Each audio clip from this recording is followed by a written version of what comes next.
Talking about the Commanders, who, for me, I'm going to go offensive line here too. It's the same argument as the Patriots to me, where it's like, okay, great. You have this franchise quarterback. Let's say it's, Jaden Daniels is who's comped most often.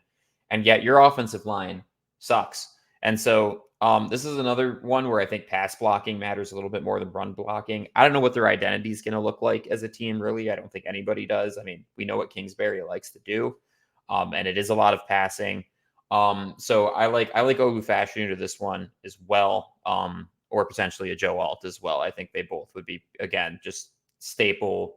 Hey, it's not the sexy pick, but maybe that's the right choice to make right now, because if your rookie quarterback, if it's a Jaden Daniels, who's a skinnier guy, is getting sacked left and right all season, he's not even going to make it to the end of the season because he's going to be, on IR. So that's my take on that.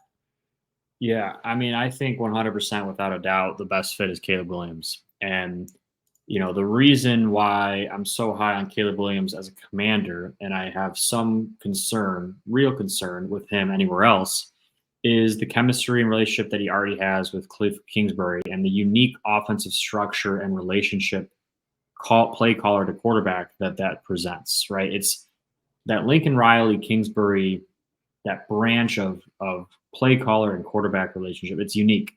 It dominates college football. I mean, you look at the last few Heisman winners. I mean, they got their fingerprints all over it. And the reason is because it's a unique thing. It doesn't always translate to the NFL.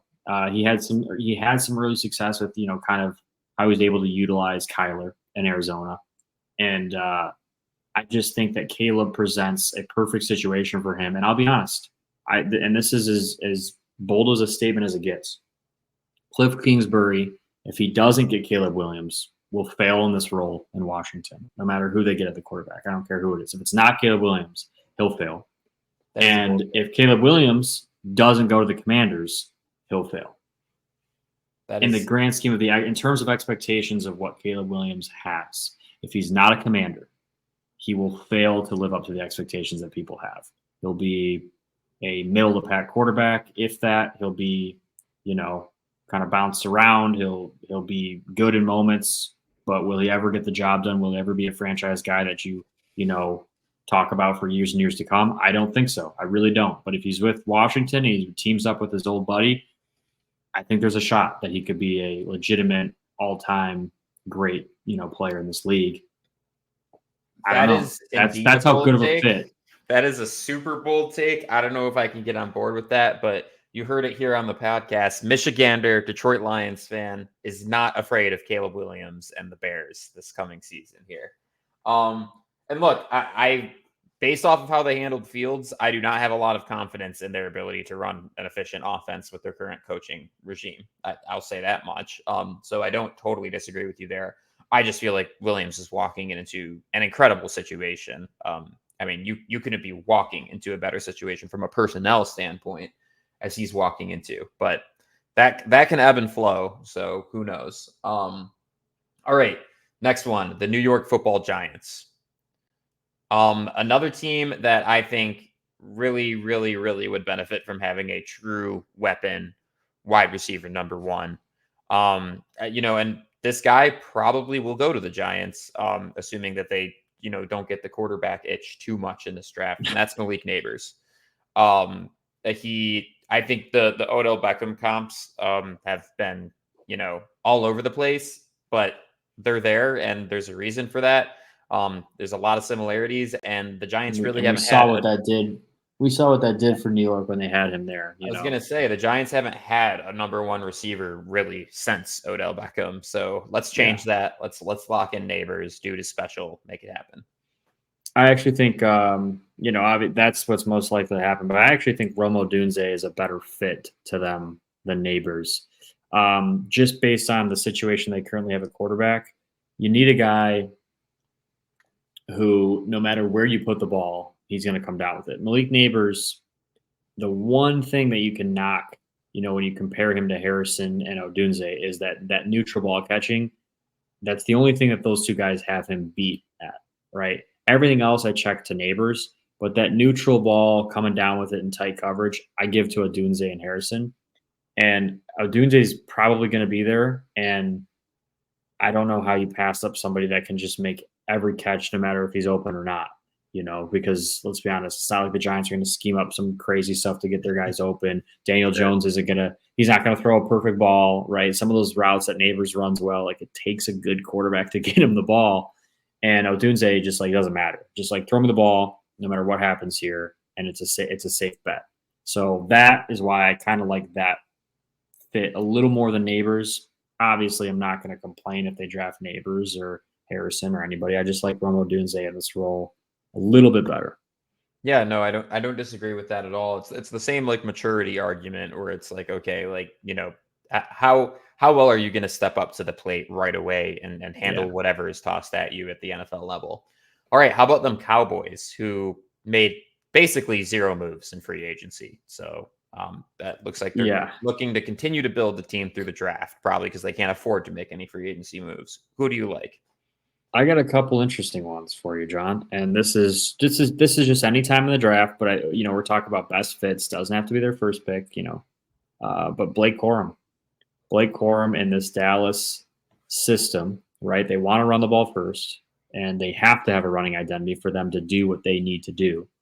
And the Cowboys have had a lot of success. Has it always transcended into the playoffs? No, but they've had a lot of regular season success. And I think the thing they're missing is that engine, that prime Zeke that they had for a little bit of a window. That Blake Corum could be that boost, right? That can make the tough yards.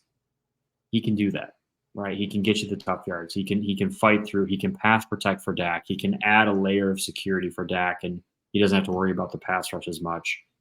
He can do some stuff out of the backfield too if you need him to. So I really like that fit to go along with what they already have. And then another guy on the defensive side of the ball, pair him up with another Penn State guy, Chop Robinson, right? Put Micah with Chop Robinson opposite of each other. I think Chop Robinson is one of the better defensive players in this draft. I think he's going to fall in this draft. Why? Couldn't tell you. I just don't see him going early across these mock drafts that I'm seeing. Yeah, he might be there. I think with Chop, it's a lack of he's just a large, like prototypical, like defensive end with, I think the way other people look at this is that like it's a lack of pass rush moves, lack of technicals. I can think of a better guy to just put on the opposite side of, Parsons, who's one of the best technicians in the league. Right. And then you have, we use this to describe Montgomery and Gibbs, but Sonic and Knuckles, right? Like you can just have Chop Robinson crash down, bull rush, create pressure, and then Parsons there for cleanup. So, I like Amarius Mims for this. Now, Amarius Mims is a very concerning prospect, but I feel like this is the right time to gamble, and I think it's realistic that the Cowboys, could get him. He could fall this far. Now, Mims is probably like from a physical standpoint, like how he's built, it's like this man was born to play tackle, but the sample size is half of a season, basically, that you have to work with of him playing full games. Cowboys know how to develop offensive line talent like crazy, and they're not going to be asking Mims to do too much right away. They can let him develop. They, can be cautious about his injury history. They can just let it happen. I really like Mims to Dallas to take up that tackle spot. I think he's, I could, with the injury history, with the lack of on-field experience, I couldn't think of a better place for him to go to be successful personally. And obviously a need for the Cowboys right now. Moving on to the Philadelphia Eagles. Yeah, they've done their fair share of being aggressive in free agency, and they continue to somehow tell us that the cap is cap, because I don't know how they. I mean, they just extended Devontae Smith too. It's like I don't know how they continue to do this stuff and get away with it. But they've got some offensive line stuff that they've got to straighten up. Obviously, losing Kelsey as a center is going to be a big piece, but I don't think that means they have to go center, right? I know you're probably going to say Jackson Powers Johnson. I would love that here. That's kind of an obvious fit. I actually really like Tyler Guyton here out of Oklahoma. Just another added tackle piece just to try to protect Jalen Hurts. And obviously, I think he's pretty good in the running game as well. And you're going to be a run-first team. That's what Philly has to do to get back to that Super Bowl Philly team we saw. they have to be able to run the ball, and it has to be more than just Jalen Hurts running the ball. And they clearly are trying to do that with their moves, going and getting Saquon and stuff like that. So I'm behind it. Go get an offensive lineman, go get a tackle. Doesn't necessarily have to be a center to replace Kelsey. But you got to continue to strengthen that offensive line because that's what got you there in the first place a few years back. And they're close, man. Everything else's boxes are checked. So go get that offensive line right, and you're looking at a team that could easily be competing for a Super Bowl. Yeah, I think I definitely think you're on the right track there, and I think he's a great fit. As far as offensive line goes, because I had the same here as on the offensive side of the ball. Obviously, I don't really think they have too many needs anywhere else. I like somebody that could potentially flex into guard or tackle, just depending on what the needs are. Two that come to mind are Tulise Fuaga and Troy Fatanu.